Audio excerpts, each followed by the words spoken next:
মোর খুব ডর করতে আছে। ভয় পেও না, ভয় পাওয়ার কি আছে?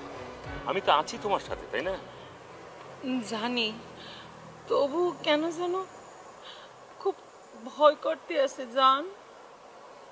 কেন ভয় করবে তোমার? ওই যে গোয়েন্দা বেটাটা আছে না, ওই বেটাটা মোর বড় ডর লাগে। ওই লোক তো কিছুই করতে পারবে না, কারণ ও তো কোনো প্রমাণই পাবে না। তবুও মোর কেন যেন ডর লাগে।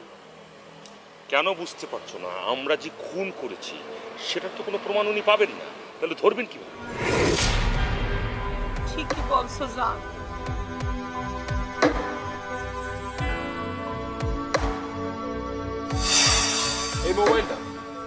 এই মোবাইলে ভিডিও করা আছে পারমিতা আর ফারুক সাহেবের কনভারসেশন। মারা পাখি আমার, আমার সোনার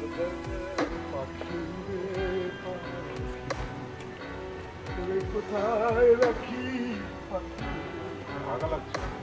ফারুক সাহেব, এবার নিশ্চয়ই আপনারা বুঝতে পারছেন যে আপনারা ধরা পড়ে গেছেন। এখন কি দয়া করে বলবেন যে আপনারা নাবিলাকে কেন খুন করেছেন? কি হলো বলুন। পারমিতা আর আমি একই গ্রামের। ওর বিয়ের আগেই আমাদের সম্পর্ক ছিল। বাবা মা রাজি না থাকাতে ওকে আমি বিয়ে করতে পারিনি। পুরনো প্রেমিক প্রেমিকার মিলন হলো, আর এই ঘটনাটা দেখা সাক্ষাতের চেয়েও আরো অনেক বেশি কিছু। আর পুরো ব্যাপারটা জেনে গেল নাবিলা।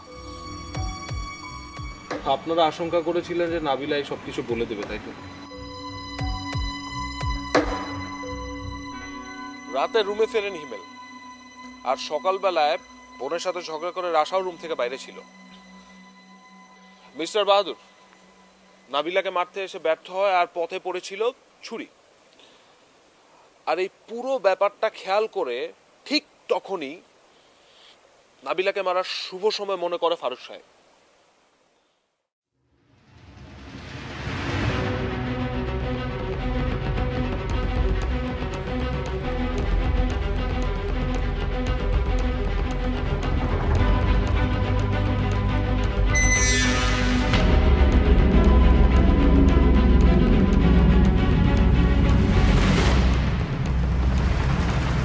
তুমি যাও, যাও।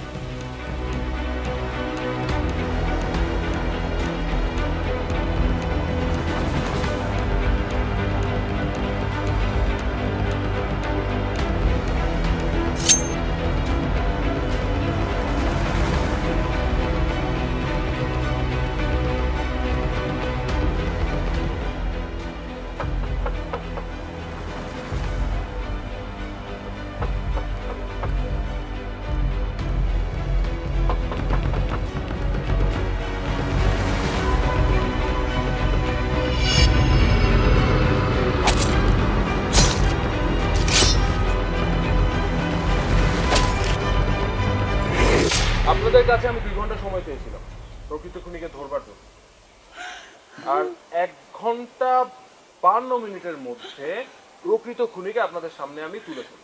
বিশ্বাস করুন, আমি চাই না ওকে খুন করতে। আমি আদমকে ভালোবাসি, আমি চাইনি আদম সব জেনে যাক।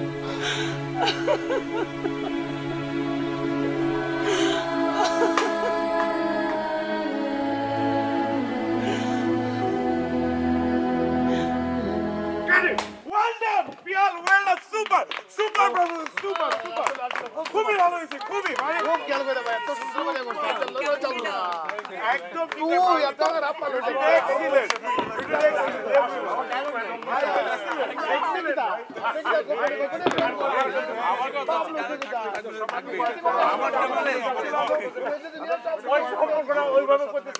ওকে ওকে ওকে, আমরা একটু থামি। ফারুক ভাই, আপনি ভালো মানুষ না,